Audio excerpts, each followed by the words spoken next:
Today I'm reviewing the 2025 movie Good Boy. This will be a spoiler-free review. I'm going to give you the basic setup of the movie, then get into what worked and then what didn't work. Finally, I'll give you the score and tell you whether I think it's worth watching. And up front,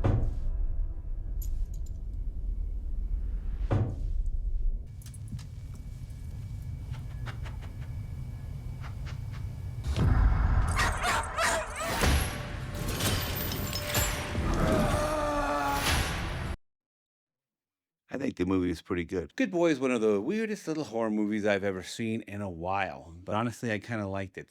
It's creepy, it's emotional, exhausting at points. It's very slow paced. But the dog perspective that they use, where you're seeing from the dog's perspective what's going on, is very clever. See, the whole movie is from Indy's perspective, a dog. So instead of worrying about the humans, which we all kind of just get burnt out, humans, blah, blah, blah, we don't care about. We like the dogs. Should like our kids more, but we don't have enough kids. But I'm sure that'll change at some point. It's not the first time in history that's happened. See, guys, I spent a decent part of the movie, maybe 30% of the movie, worrying about something happened to the dog. I checked the trailer. Doesn't seem like anything's going to happen to the dog. Doesn't seem like that type of movie. I will tell you, people, if you're into horror movies, watch it. I'll leave it at that. And I like dogs, so keep that in mind. That's my clue. But you do spend a lot of time worrying about if something bad is going to happen to the dog, which makes it a darker, scarier thing until you realize something. And then once you realize that, you're like, oh, I know what's going to happen to the dog, and it's not that. It's, yeah.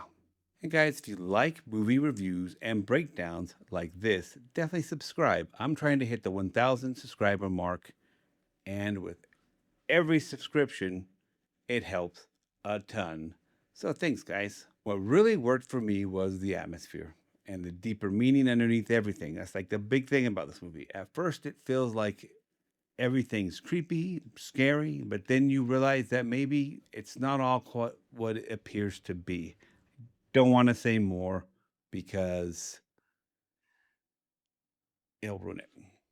I also like the fact that the movie made you connect with the dog, which makes you connect with them in a more vulnerable way. See, every movie makes you connect to somebody. Now, I'm able to choose which I'm connecting with, and that's why it's like I don't connect with the victim per se, because no wonder you don't like horror movies. Jeez.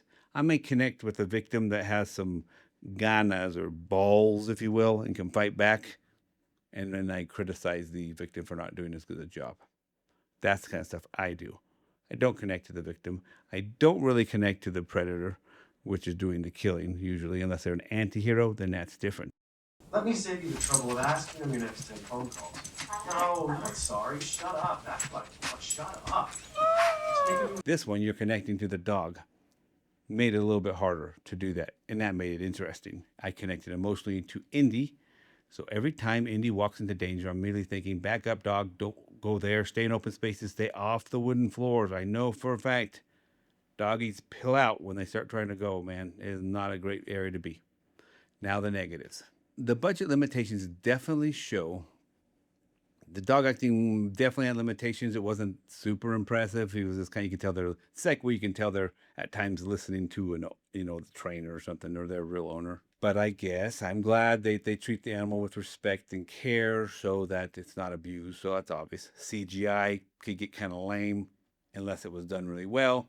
But I do think in like 10 years, the low budget movies like this, well, if they need some type of special effects or something, or they need a dog to act a certain way, they're just going to use AI. It's just going to be AI. Nowadays, AI is already impressive how it's getting. By then, they'll be able to have Indy having full facial expressions, responding appropriately to being afraid or to being angry or warning them away. It wouldn't cost them too much. It's something they could do. But with the budget, it's just not going to be CGI that's worth doing. It's going to be stupid.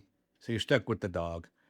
And so that's what they had. Also, something else to keep in mind, I said this before, the movie is slow, like horror festival slow. So if you want huge jump scares, fast pacing, constant action, high budget, probably it is not your movie. Do you guys think that the dog perspective made it scary for those who have seen it? Made it scarier to see or to connect with the dog than it would have been had it been, I don't know, his wife or something. Todd's wife. He doesn't have, but if he had one, leave a comment down below. Overall, though, Good Boy is definitely flawed, but really interesting. It's one of those movies where you keep thinking about it afterwards. Like I was like, that's interesting. I wasn't going to do a review on it, and I thought, I got something to say about this. Will I watch it again? Probably not. I don't watch a lot of movies again. It's not that great, but it's worth checking out. It's a different way of seeing that type of movie.